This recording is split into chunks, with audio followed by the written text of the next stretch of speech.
बोलो भागवत भगवान की जय।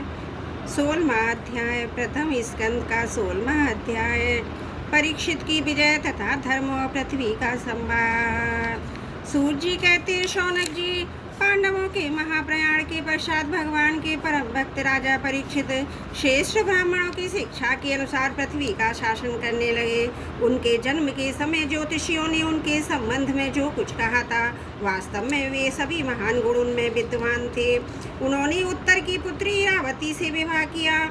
उससे उन्होंने जन्मेजय आदि 4 पुत्र उत्पन्न किए तथा कृपाचार्य को आचार्य बनाकर उन्होंने गंगा के तट पर 3 अश्वमेध यज्ञ किए, जिनमें ब्राह्मणों का पुष्कल दक्षिणा दी गई। उन यज्ञों में देवताओं ने प्रत्यक्ष रूप में प्रकट होकर अपना भाग ग्रहण किया था। एक बार दिग्विजय करते समय उन्होंने देखा कि शूद्र के रूप में कलयुग राजा का वेश धारण करके एक गाय और बैल के जोड़े को ठोकरों से मार रहा है। तब उन्होंने उसे बलपूर्वक पकड़कर दंड दिया। शौनक जी ने पूछा, महाभाग्यवान सूर्य जी, दिग्विजय के समय महाराज परीक्षित ने कलयुग को दंड देकर ही क्यों छोड़ दिया, मार क्यों नहीं डाला? क्योंकि राजा का वेश धारण करने पर भी तो वह अधम शूद्र ही जिसने गाय को लात से मारा था। यदि यह प्रसंग भगवान श्री कृष्ण की लीला से अथवा उनके चरण कमल के मकरंद रस का पान करने वाले रसिक मान भावों से संबंध रखता हो तो अवश्य कहिए। दूसरी व्यर्थ की बातों से क्या लाभ, उनमें तो आयु नष्ट होती है। प्यारे सूर्य जी, जो लोग चाहते हैं मोक्ष परंतु अल्पायु होने के कारण मृत्यु से ग्रस्त हो रहे हैं, उनके कल्याण के लिए भगवान यम का आवाहन करके उन्हें यहाँ शांति कर्म में नियुक्त कर दिया गया है। जब तक यमराज यहाँ इस कर्म में नियुक्त हैं, तब तक किसी की मृत्यु नहीं होगी। मृत्यु से ग्रस्त मनुष्य लोक के जीव में भगवान की सुधा तुल्य लीला कथा का पान कर सके। इसलिए महर्षियों ने भगवान यम को यहाँ बुलाया है। एक तो थोड़ी आयु, दूसरे कम समझ। ऐसी अवस्था में संसार के मंदभागी विषयों पुरुषों की आयु व्यर्थ ही बीती जा रही है। नींद में रात और व्यर्थ में कामों में दिन।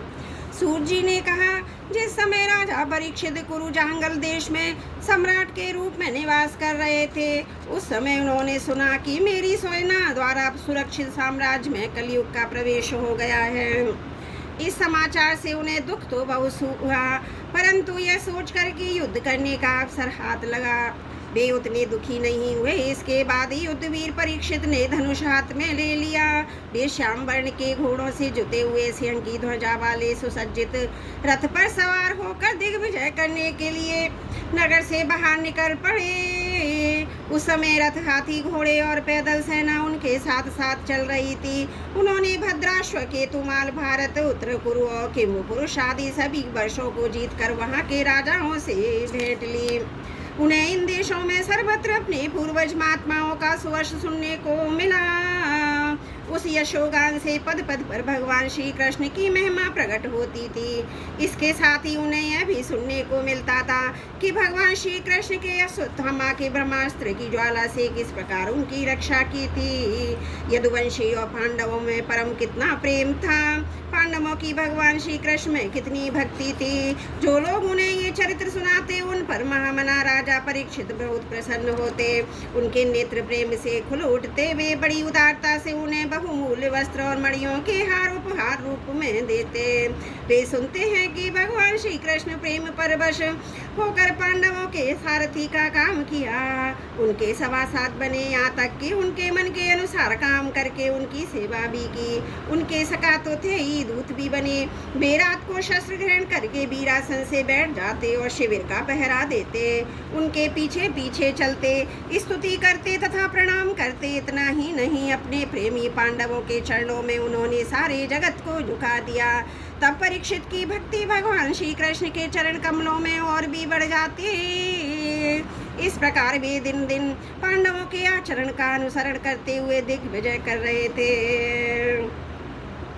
उन्हीं दिनों उनके शिविर से थोड़ी ही दूर पर एक आश्चर्यजनक घटना घटी हुई मैं आपको सुनाता हूँ। धर्म बैल का रूप धारण करके एक पैर से घूम रहा था। एक स्थान पर उसे गाय के रूप में पृथ्वी मिली। पुत्र की मृत्यु से दुखनी माता के समान उसके नेत्रों से आंसुओं के झरने झर रहे थे। उसका शरीर क्षीण हो गया। धर्म पृथ्वी से पूछने लगा। धर्म ने कहा, कल्याणी, कुशल से तो हो, तुम्हारा मुख कुछ कुछ मलिन हो रहा है, तुम श्रीहीन हो रही हो, मालूम होता है तुम्हारा हृदय में कुछ न कुछ दुख अवश्य है। क्या तुम्हारा कोई संबंधी दूर देश में चला गया जिसके लिए तुम इतनी चिंता कर रही हो? कहीं तुम मेरी तो चिंता नहीं कर रही कि बस के 3 पैर टूट गए, एक ही पैर रह गया। संभव है तुम अपने लिए शोक कर रही हो, अब शूद्र तुम्हारे ऊपर शासन करेंगे। तुम्हें इन देवताओं के लिए भी खेद हो सकता है जिन्हें यज्ञों में आहुति नहीं दी जाती, अथवा उस प्रजा के लिए भी जो वर्षा न होने के कारण अकाल में दुर्भिक्ष से पीड़ित हो रहे। देवी, क्या तुम राक्षस शरीर के मनुष्यों के द्वारा सतायु या रक्षित स्त्रियों आर्त बालकों के लिए शोक कर रही हो? संभव है विद्या अब कुकर्मी ब्राह्मणों के चंगुल में पड़ गई है और ब्राह्मण विप्रद्रोही राजाओं की सेवा करने लगे और इसी का तुम्हें दुख है। आज के नाम मात्र के राजा तू 16 आने कलयुगी हो गए हैं, उन्होंने बड़े बड़े देशों को भी उजाड़ डाला है। क्या तुम उन राजा या देशों के लिए शोक कर रही हो? आज की जनता खान पान वस्त्र स्नान स्त्री सहवास आदि में शास्त्रीय नियमों का पालन न करके स्वेच्छाचार कर रही है। क्या इसके लिए तुम दुखी हो? माँ पृथ्वी, अब समझ में आया हो ना हो तुम्हें भगवान श्री कृष्ण की याद आ रही होगी, क्योंकि उन्होंने तुम्हारा भार उतारने के लिए ही अवतार लिया है। ऐसी लीलाएं की थी जो मोक्ष का भी अवलंबन है। अब उनकी लीला संवरण का होने पर उनके परित्याग से तुम दुखी हो रही हो। देवी, तुम तो धन रत्नों की खान हो, तुम अपने क्लेश का कारण जिससे तुम इतनी दुर्बल हो गई हो मुझे बतलाओ। मालूम होता है बड़े बड़े बलवानों को भी हरा देने वाले काल के देवताओं द्वारा वंदनीय तुम्हारे सौभाग्य को छीन लिया। पृथ्वी ने कहा, धर्म, तुम मुझसे तो कुछ पूछ रहे हो, अब स्वयं ही जानते हो।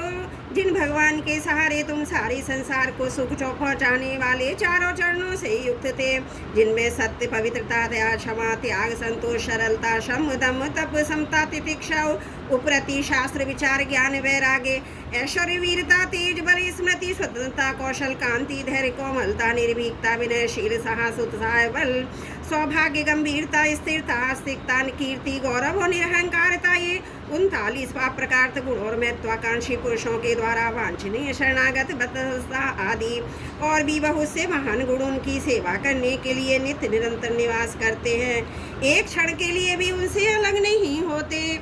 उन्हीं समस्त गुणों के आश्रय सौंदर्य धाम भगवान श्री कृष्ण इस समय इस लोक से अपनी लीला संवरण कर ली। यह संसार पाप में कलयुग की कुटदृष्टि का शिकार हो गया। यही देखकर मुझे बड़ा शोक हो रहा है। अपने लिए देवताओं में श्रेष्ठ तुम्हारे लिए देवता, पितर, ऋषि, साधु और समस्त वर्णों तथा आश्रमों के मुनियों के लिए मैं शोकाग्रस्त हो रही हूँ, जिनका कृपा कटाक्ष प्राप्त करने के लिए ब्रह्मा आदि देवता भगवान के शरणागत होकर बहुत दिनों तक तपस्या करते रहे। वही लक्ष्मी जी अपने निवास स्थान कमलवन का परित्याग करके बड़े प्रेम से जिनके चरण कमलों की सुबह छत्र छाया का सेवन करती, उन्हीं भगवान के कमल वज्र अंकुश ध्वजा आदि चिन्हों से युक्त श्री चरणों से विभूषित होने के कारण मुझे महान वैभव प्राप्त हुआ था। मेरी तीनों लोकों से बढ़कर शोभा हुई थी, परंतु मेरे सौभाग्य का अब अंत हो गया। भगवान ने मुझे भागिनी को छोड़ दिया। मालूम होता है मुझे अपने सौभाग्य पर गर्व हो गया था, इसलिए उन्होंने मुझे ये दंड दिया है। तुम अपने 3 चरणों के कम हो जाने से ही मन कुड़ रहे थे, अतः अपने पुरुषार्थ से तुम्हें अपने ही अंदर पुनः सवंगों से पूर्ण स्वस्थ कर देने के लिए वे अत्यंत रमणीय श्याम सुंदर विग्रह से यदुवंश में प्रकट हुए।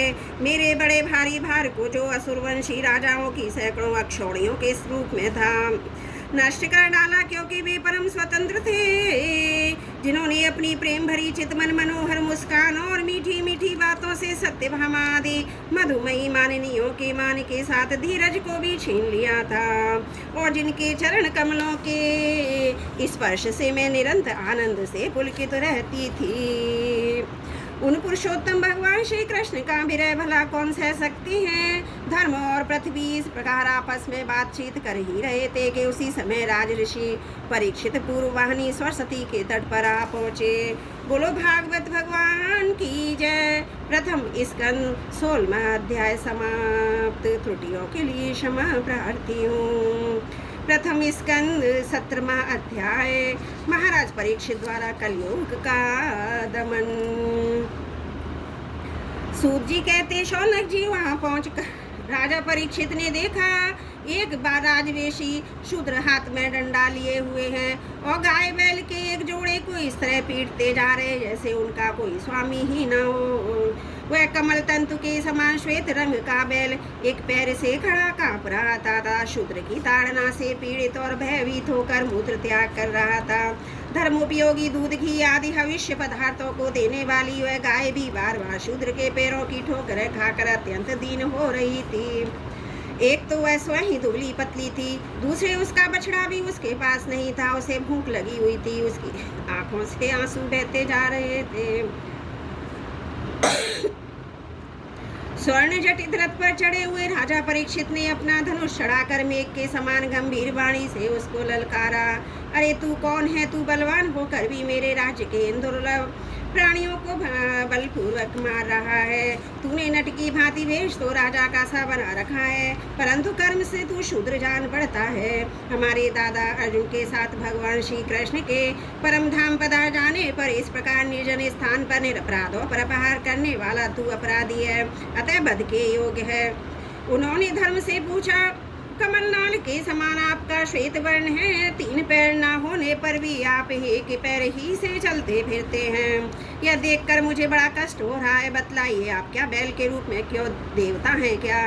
अभी यह भूमंडल कुरुवंशी नरपतियों के बाहुबल से सुरक्षित है। इसमें आपके सिवा किसी भी प्राणी की आंखों में आंसू के शोक के नहीं होने चाहिए। धेनु पुत्र, आप शोक ना करें, इस शूद्र से निर्भय हो जाएं। गो माता, मैं दुष्टों को दंड देने वाला हूँ, आप स्वयं रोए नहीं।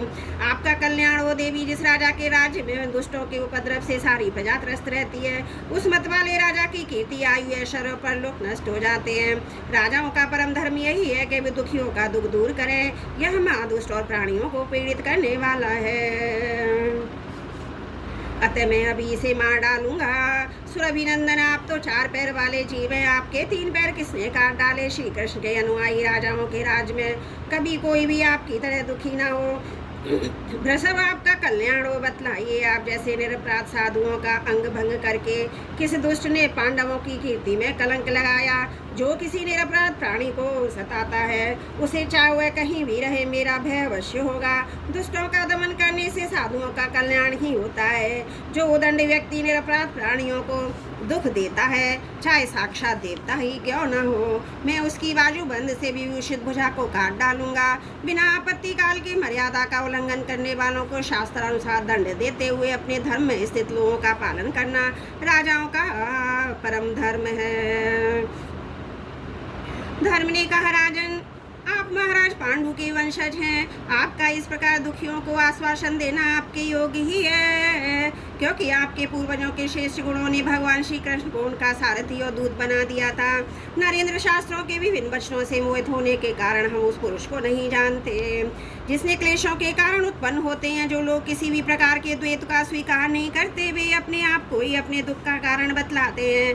कोई प्रारब्ध को कारण बतलाते हैं तो कोई कर्म को, कुछ लोग स्वभाव को तो कुछ ईश्वर को दुख कारण बताते हैं। किन्हीं किन्हीं का ऐसा भी निश्चय है कि दुख का कारण ना तो तर्क के द्वारा जाना जाता है, न वाणी के द्वारा बतलाया जा सकता है। राजर्षि, इसमें कौन सा मत ठीक है, आप अपनी बुद्धि से ही विचार लीजिए। सूर्य जी कहते, सर्वश्रेष्ठ सौनक जी, धर्म का यह प्रवचन सुनकर सम्राट परीक्षित बहुत प्रसन्न हुए। उनका खेद मिट गया। उन्होंने शांत चित्त होकर उनसे कहा। परीक्षित ने कहा, धर्म का तत्व जानने वाले वृषभ देव, आप धर्म का उपदेश कर रहे हैं। अवश्य आप वृषभ के रूप में स्वयं धर्म है। आपने अपने को दुख देने वाले का नाम इसलिए नहीं बतलाया है। अधर्म करने वाले को जो नरक आदि प्राप्त होते हैं, वे ही चुगली करने वाले को भी मिलते हैं। अथवा यही सिद्धांत निश्चित है कि प्राणियों के मनोवाणी से परमेश्वर की माया के स्वरूप का निरूपण नहीं किया जा सकता। धर्मदेव, सतयुग में आपके 4 चरण तप, पवित्रता, दया और सत्य, इस समय अधर्म के अंश गर्व आसक्ति मत से 3 चरण नष्ट हो चुके हैं। अब आपका 4था चरण केवल सत्य ही बच रहा है। उसी के बल पर आप भी सर रहे हैं। सत्य से पुष्ट हुआ है। यह धर्म रूप कलयुग से भी ग्रास कर लेना चाहता है। ये गौ माता साक्षात पृथ्वी है।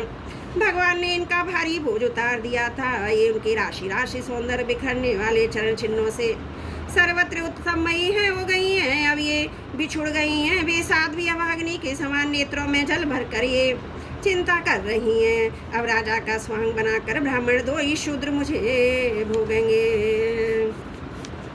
महारथी परीक्षित ने इस प्रकार धर्म और पृथ्वी को सांत्वना दी। फिर उन्होंने अधर्म के कारण रूप कलयुग को मारने के लिए तीक्ष्ण तलवार उठाई। कलयुग ताड़ गया कि ये तो अब मुझे मार ही डालना चाहते हैं। अतः झटपट उसने अपने राज चिन्ह उतार डाले। बहबेल होकर उनके चरणों में अपना सिर रख दिया। परीक्षित बड़े यशस्वी दीन वत्सल शरणागत रक्षक थे। उन्होंने उस कलयुग को अपने पैरों पर पड़े देखा तो कृपा करके इसको मारा नहीं, अपितु हंसते हुए से उससे कहा। परीक्षित बोले, अब तू हाथ जोड़कर शरण आ गया। अब अर्जुन के यशस्वी वंश में उत्पन्न हुए किसी भी वीर से तुझे कोई भय नहीं है, परंतु तू अधर्म का सहायक है, इसलिए तुझे मेरे राज में बिल्कुल नहीं रहना चाहिए। तेरे राजाओं के शरीर में रहने से ही लोभ, झूठ, चोरी, दृष्टवा, स्वधर्म त्याग, दरिद्रता, कपट, क्लय, धर्म, दूसरे पापों की बढ़ती हो रही है। अतः अधर्म के साथ इस ब्रह्मावर्त में तू एक क्षण के लिए भी ना ठहरना, क्योंकि ये धर्म और सत्य का निवास स्थान है। इस क्षेत्र में यज्ञ विधि के जानने वाले महात्मा यज्ञों के द्वारा यज्ञ पुरुष भगवान की आराधना करते हैं। इस देश में भगवान श्री हरि यज्ञों के रूप में निवास करते हैं। यज्ञों के द्वारा उनकी पूजा होती है। यज्ञ करने वालों का कल्याण करते हैं। वे सर्वात्मा भगवान वायु की भांति समस्त चराचर जीवों के भीतर बाहर एक रस स्थित होते उनकी कामनाओं को पूर्ण करते रहते हैं। सूर्य जी कहते हैं, परीक्षित की यह आज्ञा सुनकर कलयुग से हर उठा। यमराज के समान मारने के लिए उद्यत हाथ में तलवार लिए हुए परीक्षित से वह बोला। कली ने कहा, सार्वभौम, आपकी आज्ञा से जहाँ कहीं भी मैं रहने का विचार करता हूँ वहीं देखता हूँ कि आप धनुष पर 4 बार चढ़ाए खड़े हुए हैं। धार्मिक शिरोमणि, आप मुझे यह बतलाइए कि जब मैं आपकी आज्ञा पालन करता हुआ स्थिर होकर रह सकूँ। सूर्य जी कहते हैं, कलयुग की प्रार्थना स्वीकार करके राजा परीक्षित ने उसे 4 स्थान दिए और धूर्त, मदपान, स्त्री संग, हिंसा इन स्थानों से क्रमशः असत्य, मद, आसक्ति और निर्दयता, ये 4 प्रकार के अधर्म निवास करते हैं। उसने भी यह स्थान मांगे। जब समर्थ परीक्षित ने उसे रहने के लिए एक स्थान सुवर्ण धन दिया। इस प्रकार कलयुग के 5 स्थान हो गए। झूठ, मद, काम, वैर आदि रजोगुण परीक्षित के लिए इन्हीं 5 स्थानों में अधर्म का मूल कारण कली उनकी आज्ञाओं का पालन करता हुआ निवास करने लगा। इसलिए आत्मकल्याणकामी पुरुष को इन 5 स्थानों का सेवन कभी नहीं करना चाहिए। धार्मिक राजा, प्रजा वर्ग, लौकिक नेता, धर्मोपदेष्टा, गुरुओं को तो बड़ी सावधानी से इनका त्याग करना चाहिए। राजा परीक्षित ने इसके बाद वृषभ रूप धर्म के 3 चरण, तपस्या, शौच और दया छोड़ दिए और आश्वासन देकर पृथ्वी का संवर्धन किया। वे ही महाराजा परीक्षित इस समय अपने राज सिंहासन पर, जिसे उनके पिता में राजा युधिष्ठिर ने वन में जाते समय उन्हें दिया था, विराजमान हैं। वे परम यशस्वी, सौभाग्य भाजन, चक्रवर्ती सम्राट राज ऋषि परीक्षित इस समय हस्तिनापुर में कौरव कुल की राजी लक्ष्मी से शोभामान हैं। अभिमन्यु नंदन राजा परीक्षित वास्तव में ऐसे ही प्रभावशाली हैं जिनके शासन काल में आप लोग इस दीर्घकालीन यज्ञ के लिए दीक्षित हैं। बोलो भागवत भगवान की जय। प्रथम स्कंद सत्र में अध्वा समाप्त। त्रुटियों के लिए क्षमा प्रार्थी हूँ। बोलो भागवत भगवान की जय। प्रथम स्कंद 18वां अध्याय। राजा परीक्षित को शमी ऋषि का साप। सूर्य जी कहते हैं, अद्भुत कर्मा भगवान श्री कृष्ण की कृपा से राजा परीक्षित अपनी माता की कोख में अश्वत्थामा के ब्रह्मास्त्र से जल जाने पर मरे नहीं। जिस समय ब्राह्मण के शाप से उन्हें डसने के लिए तक्षक आया, उस समय वे प्राणनाशक के वाहन भय से भी भयभीत नहीं हुए, क्योंकि उन्होंने अपना चित्त भगवान श्री कृष्ण के चरणों में समर्पित कर रखा था। उन्होंने सबकी आसक्ति छोड़ दी। गंगा तट पर जाकर श्री सुखदेव जी से उपदेश ग्रहण किया। इस प्रकार भगवान ने स्वरूप को जानकर अपने शरीर को त्याग दिया। जो लोग भगवान श्री कृष्ण की लीला कथा कहते रहते हैं, उस कथा अमृत का पान करते रहते हैं। इन दोनों ही साधनों के द्वारा उनके चरण कमलों का स्मरण करते रहते हैं। उन्हें अंतकाल में वह मोह नहीं होता। जब तक पृथ्वी पर अभिमन्यु नंदन महाराजा परीक्षित सम्राट रहे, तब तक चारों ओर व्याप्त हो जाने पर भी कलयुग का कुछ भी प्रभाव नहीं था। वैसे तो जिस दिन जिस क्षण श्री कृष्ण ने पृथ्वी का परित्याग किया, उसी समय पृथ्वी में अधर्म का मूल कारण कलयुग आ गया। भ्रमर के समान सारगामी सम्राट परीक्षित कलयुग से कोई द्वेष नहीं रखते, क्योंकि इसमें से एक बहुत बड़ा गुण है कि पुण्य कर्म जो संकल्प मात्र से ही भलीभूत हो जाता है, परंतु पाप कर्म का फल शरीर से करने पर ही मिलता है, संकल्प मात्र से नहीं। ये भेड़ियों के समान बालकों के प्रति शूरवीर और धीर वीर पुरुषों के लिए बड़ा भीरू है। यह प्रमादी मनुष्यों को अपने वश में करने के लिए ही सदा सावधान रहता है। शौनक आदि ऋषियों, आप लोगों को मैंने भगवान की कथा से युक्त राजा परीक्षित का पवित्र चरित्र सुनाया। आप लोगों ने यही पूछा था। भगवान श्री कृष्ण कीर्तन करने योग्य बहुत सी लीलाएं करते हैं। इसके लिए उनके गुणों लीलाओं से संबंध रखने वाली जितनी भी कथाएं कल्याणकामी पुरुषों, उन सबका सेवन करना चाहिए। ऋषियों ने कहा, स्वभावजन सूत जी, आप युग युग जी हैं, क्योंकि मृत्यु के प्रभाव में पड़े हुए हम लोगों को आप भगवान श्री कृष्ण की अमृतमयी उज्जवल कीर्ति का श्रवण कराते हैं। यज्ञ करते करते उसके धुएं से हम लोगों का शरीर धूमिल हो गया है, फिर भी इस कर्म का कोई विश्वास नहीं है। इधर आप तो वर्तमान में ही भगवान श्री कृष्ण चंद्र चरण कमलों का मादक और मधु पिलाकर हमें तृप्त कर रहे हैं। भगत प्रेमी भक्तों के लव मात्र के सत्संग से स्वर्ग और मोक्ष की भी तुलना नहीं की जा सकती। फिर मनुष्यों के तुक्ष भोगों की तो बात ही क्या है। ऐसा कौन सा रसमर्मज्ञ होगा जो महापुरुषों के एकमात्र जीवन सर्वस्व श्री कृष्ण की लीला कथाओं से तृप्त हो जाए। समस्त प्राकृत गुणों से अतीत भगवान के अचिंत्य अनंत करुणामय गुणगानों का प्राण तो ब्रह्मा शंकर आदि बड़े बड़े योगेश्वर भी नहीं पा सके।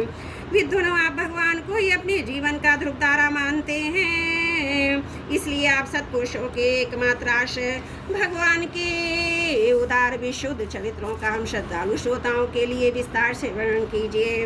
भगवान के परम प्रेमी महाबुद्धि परीक्षित ने श्री सुखदेव जी के उपदेश किए हुए जिस ज्ञान मोक्ष स्वरूप भगवान के चरण कमलों को प्राप्त किया, आप कृपा करके उसी ज्ञान परीक्षित के परम पवित्र उपाख्यान का वर्णन कीजिए, क्योंकि उसमें कोई बात छिपा नहीं गई। भगवत प्रेमी की अद्भुत योग निष्ठा का निरूपण किया गया होगा और उसमें पद पद पर भगवान श्री कृष्ण की लीलाओं का वर्णन हुआ होगा। भगवान के प्यारे भक्तों को वैसा ही प्रसंग सुनने में बड़ा रस मिलता है। सूर्य जी कहते हैं, हो विलोम जाति में उत्पन्न होने पर भी महात्माओं की सेवा करने के कारण आज हमारा जन्म सफल हो गया, क्योंकि महापुरुषों के साथ बातचीत करने मात्र से ही नीच कुल में उत्पन्न होने की मनोव्यथा शीघ्र ही मिट जाती है। फिर उन लोगों की तो बात ही क्या है जो सत्पुरुषों के एकमात्र आश्रय भगवान का नाम लेते हैं। भगवान की शक्ति अनंत है, विश्व अनंत है। वास्तव में उनके गुणों की अनंतता के कारण उन्हें अनंत कहा गया है। भगवान के गुणों की समता भी जब कोई नहीं कर सकता तब उनसे बढ़कर तो कोई कैसे कर सकता है। उनके गुणों की विशेषता समझाने के लिए इतना कह देना नहीं पर्याप्त है। लक्ष्मी जी अपने को प्राप्त करने की इच्छा से प्रार्थना करने वाले ब्रह्मादि देवताओं को छोड़कर भगवान न चाहने पर भी उनके चरण कमलों की रज का ही सेवन करती हैं। ब्रह्मा जी ने भगवान के चरणों का प्रक्षालन करने के लिए जो जल समर्पित किया था वही उनके चरण नखों से निकलकर गंगा जी के रूप में प्रभावित हुआ। यह जल महादेव जी सहित सारे जगत को पवित्र करता है। ऐसी अवस्था में त्रिभुवन श्री कृष्ण के अतिरिक्त भगवान शब्द का दूसरा क्या अर्थ हो सकता है। जिनके प्रेम को प्राप्त करके धीर पुरुष बिना किसी हिचक के देह के आदि की दृढ़ासक्ति को छोड़ देते हैं और उस अंतिम परमहंस आश्रम को स्वीकार करते हैं जिसमें किसी को कष्ट न पहुंचाना और सब ओर से उपशांत हो जाना स्वधर्म होता है। सूर्य के समान प्रकाशवान महात्मा हो, आप लोगों ने मुझसे जो कुछ पूछा वह मैं आपकी समझ के अनुसार सुनाता हूँ। जैसे पक्षी अपनी शक्ति के अनुसार आकाश में उड़ते हैं, वैसे ही विद्वान लोग भी अपनी अपनी बुद्धि के अनुसार श्री कृष्ण की लीला का वर्णन करते हैं। एक दिन राजा परीक्षित धनुष लेकर वन में शिकार खेलने गए हुए थे। हिरणों के पीछे दौड़ते दौड़ते थक गए। उन्हें बड़ी जोर की भूख लगी और प्यास लगी। जब कहीं उन्हें कोई जलाशय नहीं मिला तब वे पास के ही एक ऋषि के आश्रम में घुस गए। उन्होंने देखा वहाँ आंखें बंद करके शांत भाव से एक मुनि आसन पर बैठे हुए हैं। इंद्रिय प्राण मन और बुद्धि के निरुद्ध हो जाने से संसार के ऊपर उठ गए थे। जागृत स्वप्न सुषुप्ति तीनों अवस्थाओं से रहित निर्विकार ब्रह्म तुरीय पद में वे स्थित थे। उनका शरीर बिखरी हुई जटाओं से और कृष्ण मर्ग चर्म से ढका हुआ था। राजा परीक्षित ने ऐसी अवस्था में उनसे जल मांगा, क्योंकि प्यास से उनका गला सूखा जा रहा था। जब राजा को वहां बैठने के लिए तिनके का आसन भी न मिला, किसी ने भूमि पर भी बैठने को ना कहा। अर्घवाद भरी मीठी बातें तो कहाँ से मिलती। तब अपने को अपमानित सा मानकर वे क्रोध के वश हो गए। शौनक जी वे भूख प्यास से झटपटा रहे थे, इसलिए एकाएक उन्हें ब्राह्मण के प्रति ईर्ष्या और क्रोध हो गया। उनके जीवन में इस प्रकार यह पहला ही अवसर था। वहाँ से लौटते समय उन्होंने क्रोधवश धनुष की नोक से एक मरा हुआ सांप ऋषि के गले में डाल दिया। अपनी राजधानी चले आए। उनके मन में ये बात आई कि इन्होंने जो अपने नेत्र बंद कर रखे हैं सो क्या वास्तव में इन्होंने अपनी सारी इंद्रिय वृत्तियों को निरोध किया है, अथवा इन राजाओं से हमारा क्या प्रयोजन। यह सोचकर उन्होंने झूठ मूठ समाधि का ढोंग रच रखा है। उन शमी नामक मुनि का पुत्र बड़ा तेजस्वी था। दूसरे ऋषि कुमारों के साथ पास ही खेल रहा था। जब उस बालक ने सुना कि राजा मेरे पिता के साथ दुर्व्यवहार किया, तब वह उस प्रकार कहने लगे, ये नरपति कहने वाले लोग उच्चिष्ट भोजी को के समान संडोषुंड होकर कितना अन्याय करने लगे। ब्राह्मणों के दास होकर भी ये दरवाजे पर पहरा देने वाले कुत्ते के समान अपने स्वामी का ही तिरस्कार करते हैं। ब्राह्मणों ने क्षत्रियों को अपना द्वारपाल बनाए, उन्हें द्वार पर रखकर रक्षा करनी चाहिए। घर में घुसकर स्वामी के बर्तनों में खाना दे अधिकार नहीं है।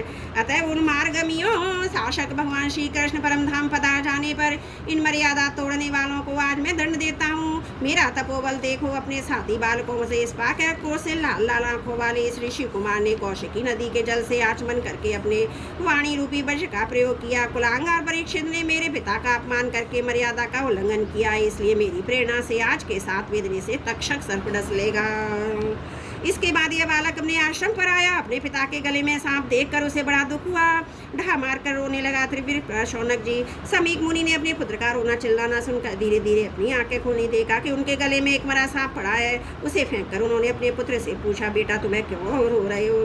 किसने तुम्हारा उपकार किया है? उनके इस प्रकार पूछने पर बालक ने सारा हाल कह दिया। ब्रह्म ऋषि समीक ने राजा के साप की बात सुनकर अपने पुत्र का अभिनंदन नहीं किया। उनकी दृष्टि में परीक्षित साप के योग्य नहीं थे। उन्होंने कहा, ओहो मूर्ख बालक, तूने बड़ा पाप किया। खेद है उनकी थोड़ी सी गलती के लिए तूने उनको इतना बड़ा दंड दिया है। तेरी बुद्धि अभी कच्ची है। तुझे भगवत स्वरूप राजा को वो साधारण मनुष्यों के समान नहीं समझना चाहिए, क्योंकि राजा के दुष्ट तेज से सुरक्षित और निर्भय रहकर ही प्रजा अपना कल्याण संपादन करती है। जिस समय राजा का रूप धारण करके भगवान पृथ्वी पर नहीं दिखाई देंगे, उस समय चोर बढ़ जाएंगे। आरक्षित भेड़ों के समान एक क्षणों में ही लोगों का नाश हो जाएगा। राजा के नष्ट हो जाने पर धन आदि चुराने वाले चोर जो पाप करेंगे, उसके साथ हमारा कोई संबंध ना होने पर भी वह हम पर भी लागू होगा, क्योंकि राजा के ना रहने पर लुटेरे बढ़ जाते हैं। वे आपस में मारपीट गाली गलौज करते हैं, साथ ही पशु पक्षी स्त्री धन संपत्ति भी लूट लेते हैं। उस समय मनुष्यों का वर्णाश्रम आचार्य युक्त वैदिक आर्य धर्म लुप्त हो जाता है।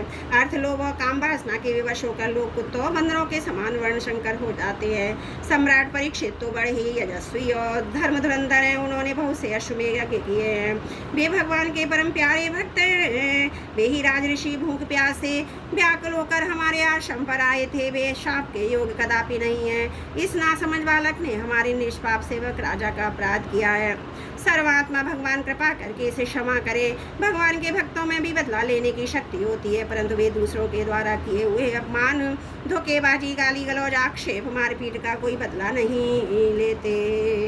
महामुनि शमीक को पुत्र के अपराध पर बड़ा पश्चाताप हुआ। राजा परीक्षित ने तो उनका अपमान किया था, उस पर तो उन्होंने ध्यान ही नहीं दिया।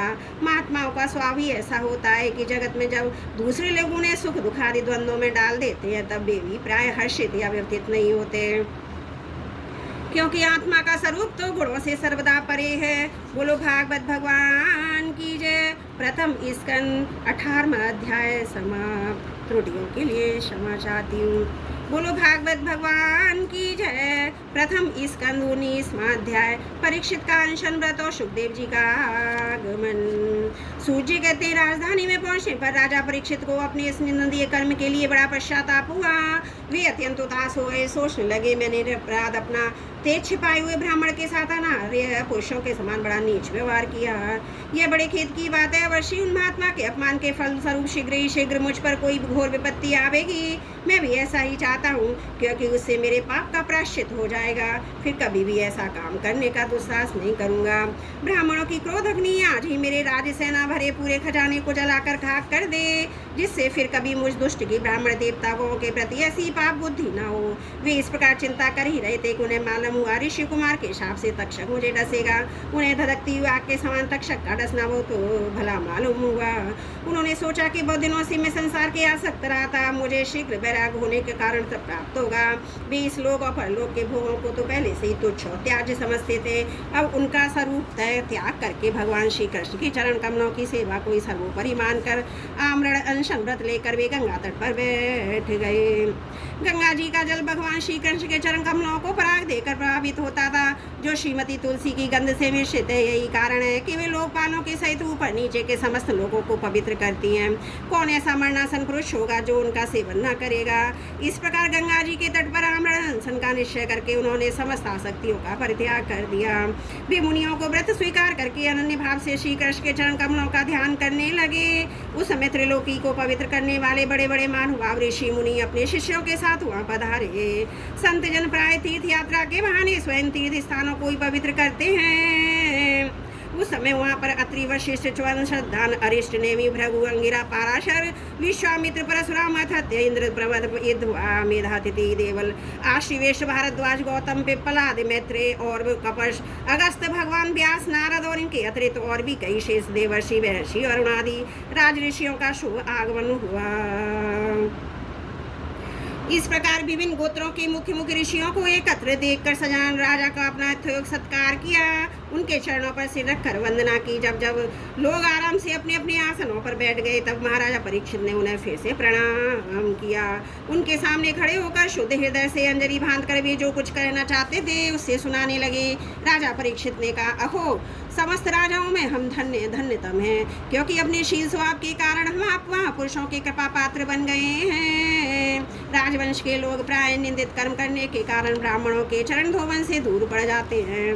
ये कितने खेद की बात है, मैं भी राजा ही हूँ। निरंतर देह गेह में आसक्त रहने के कारण मैं भी पाप रूपी ही हो गया हूँ। इसी से स्वयं भगवान ही ब्राह्मण के शाप के रूप मुझ पर कृपा करने के लिए पधारे हैं। यह अब वैरागी और शाप उत्पन्न करने वाले हैं, क्योंकि इस प्रकार के शाप से संसार सक्त पुरुष भयभीत होकर विरक्त हो जाया करते हैं। ब्राह्मणों, अब मैंने अपने चित्त को भगवान के चरणों में समर्पित कर दिया है। आप लोग और माँ गंगा जी शरणागत जानकर मुझ पर अनुग्रह करें। ब्राह्मण कुमार के शाप से प्रेषित कोई हो कपट से तक्षक का रूप धरकर मुझे डस ले अथवा स्वयं तक्षक आकर डस ले, इसकी मुझे तनिक भी परवाह नहीं है। आप लोग कृपा करके भगवान की रसमयी लीलाओं का गान करें। मैं आप ब्राह्मणों के चरणों में प्रणाम करे पुनः ही प्रार्थना करता हूँ, मुझे कर्मवश चाहे जिस योनि में जन्म लेना पड़े, भगवान श्री कृष्ण के चरणों में मेरा अनुराग हो। उनके चरणाश्रित महात्माओं से विशेष प्रीति हो। जगत के समस्त प्राणियों के प्रति मेरी एक सी मैत्री रहे, ऐसा आप आशीर्वाद दीजिए। महाराजा परीक्षित परम धीर थे। वे साधारण निश्चय करके गंगा जी के दक्षिण तट पर पूर्वाग्रकशों के आसन पर उत्तर मुख होकर बैठ गए। राजकाज का भार तो उन्होंने पहले ही अपने पुत्र जन्मेजय को सौंप दिया था। पृथ्वी के एक छत्र सम्राट परीक्षित जब इस प्रकार आमरण अनशन का निश्चय करके बैठ गए तब आकाश में स्थित देवता लोग बड़े आनंद से उनकी प्रशंसा करते हुए वहां पृथ्वी पर पुष्पों की वर्षा करने लगे तथा उनके नगारे बार बार बजने लगे। सभी उपस्थित महर्षियों ने परीक्षित के निश्चय की प्रशंसा की, साधु साधु कहकर उनका अनुमोदन किया। ऋषि लोग तो स्वभाव से ही लोगों पर अनुग्रह की वर्षा करते रहते हैं। यही नहीं, उनकी सारी शक्ति लोग पर कृपा करने के लिए ही होती है। उन लोगों ने भगवान श्री कृष्ण के गुणों से प्रभावित परीक्षित के प्रति उनके अनुरूप वचन कहे। राज शिरोमणि, भगवान श्री कृष्ण के सेवक अनुयायी एवं पांडुवंशियों के लिए यह कोई आश्चर्य की बात नहीं है, क्योंकि आप लोगों ने भगवान की सन्निधि प्राप्त करने की आकांक्षा से उस राज सिंहासन का एक क्षण में ही परित्याग कर दिया जिसकी सेवा बड़े बड़े राजा अपने मुक्तों से करते थे। हम सब तब तक यहीं रहेंगे जब तक ये भगवान के परम भक्त परीक्षित अपने नश्वर शरीर को छोड़कर माया दोष एवं शोक से रहित भगवत धाम में नहीं चले जाते। ऋषियों के ये वचन बड़े ही मधुर, गंभीर, सत्य, समता से युक्त थे। उन्हें सुन राजा परीक्षित ने उन योग युक्त मुनियों का अभिनंदन किया और भगवान के मनोहर चरित्र सुनने की इच्छा से ऋषियों से प्रार्थना की। महात्माओं, आप सभी ओर से यहाँ पधारे हैं। आप सत्यलोक में रहने वाले मूर्तिमान वेदों के समान हैं। आप लोगों को दूसरों पर अनुग्रह करने के अतिरिक्त जो आपका सहस्वाभ ही है, इस लोक या परलोक में और कोई स्वार्थ नहीं है। विप्रवरो, आप लोगों पर पूर्ण विश्वास करके मैं अपने कर्तव्य के संबंध में यह पूछने योग्य प्रश्न करता हूँ। आप सभी विद्वान परस्पर विचार करके बतलाइए, सबके लिए अवस्थाओं में विशेष करके थोड़े ही समय में मरने वाले पुरुषों के लिए अंतकरण और शरीर करने योग्य विशुद्ध कर्म कौन सा है। उसी समय पृथ्वी पर स्वेच्छा से विचरण करते हुए किसी की कोई अपेक्षा न रखने वाले व्यास नंदन भगवान श्री सुखदेव जी वहाँ प्रकट हो गए। वे वर्ण तथा आश्रम के बाहर चिन्हों से रहित आत्मनुभूति में संतुष्ट थे। बच्चों स्त्रियों ने उन्हें घेर रखा था। उनका वेश अवधूत का था। 16 वर्ष की अवस्था थी। चरण हाथ जंगा भुजाएं, कंधे का पोलो, अन्य सब अंग अत्यंत सुकुमार थे। नेत्र बड़े बड़े और मनोहर थे। नासिका कुछ ऊंची थी, कान बराबर थे। सुंदर भौहें थी, इनमें मुख बड़ा ही शोभामान हो रहा था। गला तो मानो सुंदर शंख ही था। हंसली ढकी हुई छाती चौड़ी उभरी हुई, नाभि भंवर के समान गहरी, उधर बड़ा ही सुंदर तिवड़ी से युक्त था। लंबी लंबी भुजाएं थी, मुख पर घुंघराले बाल बिखरे हुए थे। इस दिगंबर वेश में वे श्रेष्ठ देवताओं के समान तेजस्वी जान पड़ते थे। श्याम रंग था, चित्त को चोराने वाली भरी जवानी थी। वे शरीर की झटा मधुर मुस्कान से स्त्रियों को सदाई मनोहर जान पड़ते थे। यद्यपि उन्होंने अपने तेज को छिपा रखा था, फिर भी उनके लक्षण जानने वाले मुनियों ने उन्हें पहचान लिया और वे सबके सब अपने आसन छोड़कर उनके सम्मान के लिए उठ खड़े हुए। राजा परीक्षित ने अतिथि रूप से पधारे हुए श्री सुखदेव जी को सिर झुकाकर प्रणाम किया। उनकी पूजा की। उनके स्वरूप को न जानने वाले बच्चे स्त्रियां उनकी महिमा देखकर वहां से लौट गए। सबके द्वारा सम्मानित होकर श्री सुखदेव जी श्रेष्ठ आसन पर विराजमान हुए। ग्रह नक्षत्र तारों से घिरे हुए चंद्रमा के समान ब्रह्म ऋषि, देवर्षि, राज ऋषियों के समूह से आवृत श्री सुखदेव जी अत्यंत शोभामान हुए। वास्तव में वे महात्माओं के भी आदरणीय थे। जब प्रखर बुद्धि श्री सुखदेव जी शांत भाव से बैठ गए, तब भगवान के परम भक्त परीक्षित ने उनके समीप आकर अपने चरणों पर और उनके अपना सिर रखकर प्रणाम किया। फिर खड़े होकर हाथ जोड़कर नमस्कार किया। इसके पश्चात बड़ी मधुर वाणी से उनसे पूछा। परीक्षित ने कहा, ब्रह्म स्वरूप भगवान, आज हम बड़भागी हुए, क्योंकि अपराधी क्षत्रिय होने पर भी संत समाज का अधिकारी समझा गया। आज कृपा पूर्वक अतिथि रूप से पधार कर आपने हमें तीर्थ के तुल्य पवित्र बना दिया। आप जैसे महात्माओं के स्मरण मात्र से ही गृहस्थों के घर तत्काल पवित्र हो जाते हैं। फिर दर्शन, स्पर्श, पराध, प्रक्षालन और आसन दान आदि का अवसर मिलने पर ही तो कहना ही क्या है। महायोगिन जैसे भगवान विष्णु के सामने दैत्य लोग नहीं ठहरते, वैसे ही आपकी सानिध्य से बड़े बड़े पाप भी तुरंत नष्ट हो जाते हैं। अवश्य पांडवों के स्वतः भगवान श्री कृष्ण मुझ पर अत्यंत प्रसन्न है। उन्होंने अपने फुफेरे भाइयों की प्रसन्नता के लिए उन्हीं के कुल में उत्पन्न हुए मेरे साथ भी अपनेपन का व्यवहार किया है। भगवान श्री कृष्ण की कृपा न होती तो आप सरी के एकांत वनवासी अव्यक्त गति परम सिद्ध पुरुष स्वयं पधार कर इस मृत्यु के समय हम जैसे प्राकृत मनुष्यों को क्यों दर्शन देते। आप योगियों के परम गुरु हैं, इसलिए मैं आपसे परम सिद्धि के स्वरूप और साधन के संबंध में प्रश्न कर रहा हूँ। जो पुरुष सर्वदा मरणासन है, उसको क्या कहना चाहिए? भगवान, साथ ही यह भी बतलाइए कि मनुष्य मात्र को क्या करना चाहिए। वे किसका श्रवण, किसका जप, किसका स्मरण और किसका भजन करें तथा किसका त्याग करें। भगवत स्वरूप मुनिवर, आपका दर्शन अत्यंत दुर्लभ है, क्योंकि जितनी देर एक गाय दुही जाती है गृहस्थों के घर पर, उतनी देर भी तो आप नहीं ठहरते। सूत जी कहते हैं, जब राजा ने बड़ी ही मधुर वाणी में इस प्रकार संभाषण और प्रश्न किए, तब समस्त धर्मों के मर्मज्ञ व्यास नंदन भगवान श्री सुखदेव जी उनका उत्तर देने लगे। बोलो भागवत भगवान की जय। प्रथम स्कंद समाप्त। इति हरिओम तत्सत्। त्रुटियों के लिए क्षमा चाहती हूँ। प्रथम स्कंद समाप्त।